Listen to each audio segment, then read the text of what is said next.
everybody. My name is Miss Joann. Thank you so much for being here today. I have a story to tell you, and I've got my marker and I've got my paper because I'm going to draw it as we go along. Let's begin. Well, Hank and Midnight were just coming off the range after a long, hard day of herding cows. Hank put Midnight into his corral right here. He took off Midnight's bridle and saddle, got him settled down for the night.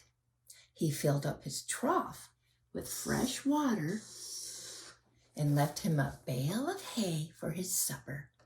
After Midnight was fed and happy, Hank moseyed on over to the chuck wagon to see if he could find something to fill up his own belly.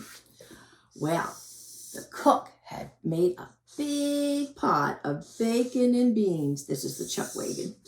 So Hank grabbed himself a big plate of bacon and beans, and he went over to the fire to join his friends.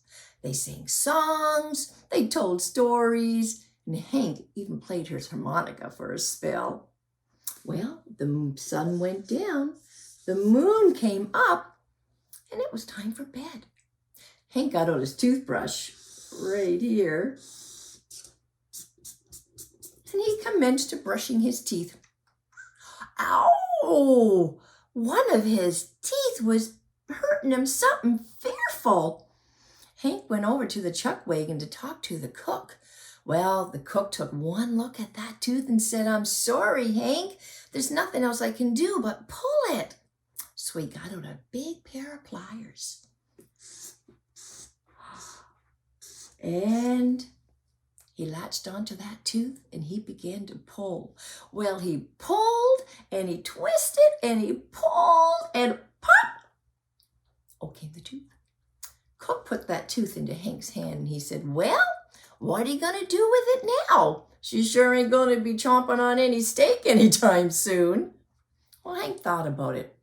You know, when I was a youngin', I would put it under my pillow and in the morning there'd be money. "Well," said Cook, "it won't hurt to try." So Hank rolled out his bedroll and he put that tooth under a corner of his bedroll and he went to sleep. Well, the next morning, when the sun was barely over the horizon, Hank woke up.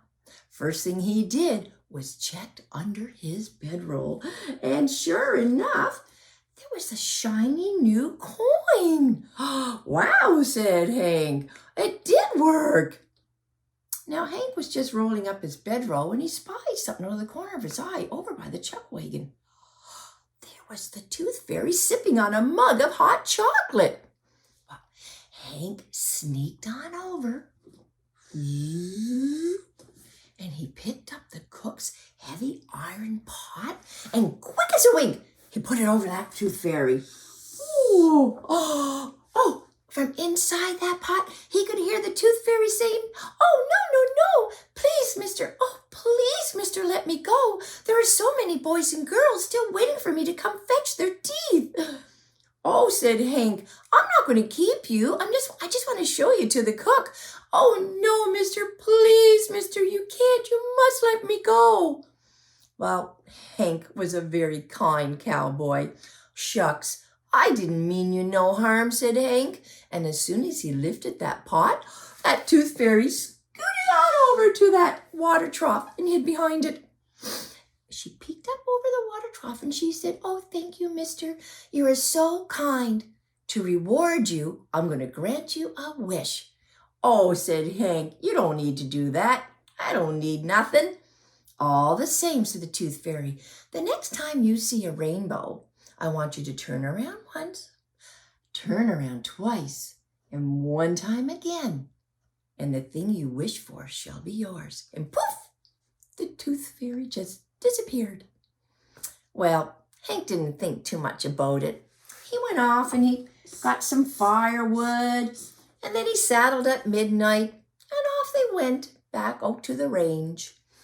Well, just as luck would have it, that afternoon, a fierce storm came rolling in out of nowhere. There was thunder, there was lightning, and just as quick as that storm rolled in, off it rolled out.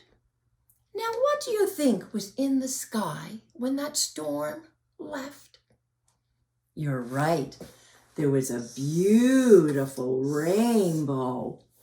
Well, Hank looked at the rainbow and he thought, well, there really isn't anything I need, but midnight is sure getting old to be chasing after cows. So he got off his horse. He turned around once. He turned around twice, and once more again. And he said, I wish for a new horse. And razzle dazzle dazzle, there before him was a brand new horse. Well, Hank took one look at that horse and he said, well, weren't quite what I was thinking of. But he rode into town and he gave that new horse to his little nephew. You should have seen the smile on that nephew's face when he got his new horse. I hope you enjoyed this special Draw and Tell story, and I will see you real soon. Bye for now.